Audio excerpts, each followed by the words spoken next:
لكن عندنا نوع من أنواع الفيروسات يصيب الحنجرة، وطبعا أنا هواية مرضى أشوفهم عند التهاب حاد بالحنجرة، أو بعد الإنفلونزا يصاب بالتهاب الحنجرة.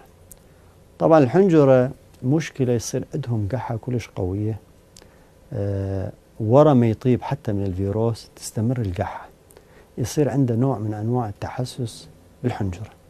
وللأسف هذا النوع من المرضى حكي ما يقدر يحكي، من يحكي يقح، يضحك يقح، سخونة ما عنده، بلغم بسيط عنده، بس قحة مزعجة بحيث حتى من ينام ما يقدر ينام من قد ما يقح.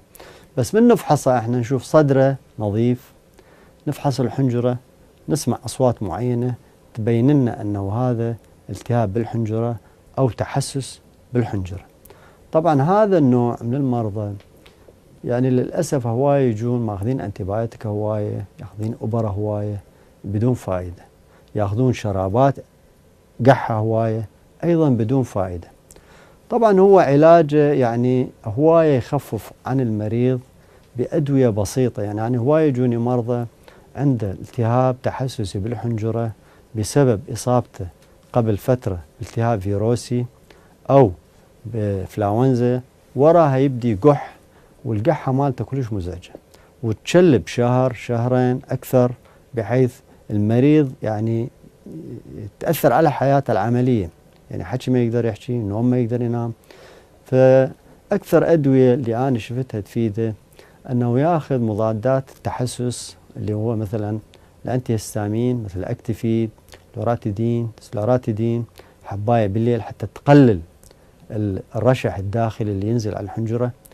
وكذلك ننطيهم بخاخ يحتوي على نسبة قليلة من الكورتيزون، مثلا بيكلوميتازون موجود متوفر بالصيدليات. بس المشكلة أنه المريض من أقول له استعمل بخاخ، لأن هذا البخاخ بمادة كورتيزون قليلة تقلل الاحتقان أولا بالحنجرة، تقلل التحسس بالحنجرة، وتأثيرها بسيط، يعني ما بها مضاعفات هواية على المريض. بس شنو المشكلة؟ المريض من تقول له أخذ هذا البخاخ يخاف، يقول لك رأسا أنا عندي ربو. هو مو مسألة ربو، هو دواء يقلل لك الاحتقان بالحنجرة وتخلص من هاي القحة المأذيتك. طبعا البخاخ أنا دائما أنطيهم إياه مرتين باليوم لمدة أسبوع أو أسبوعين، بالإضافة إلى هاي الحبوب التحسسية مثل أكتيفيد، لوراتيدين.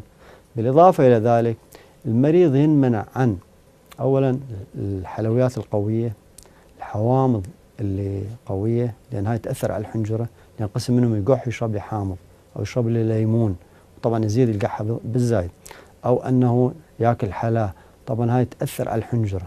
أو مثلا مدرسة أو مدرس يحكي هواية، أو موظف يعني تتطلب وظيفته يحكي هواية، طبعا لازم ينطي راحة للصوت، صوت عالي ما يحكي، حكي قليل، سوائل دافية، حوامض ينمنع عنها، طرشي ينمنع عنها، حلا ينمنع عنها.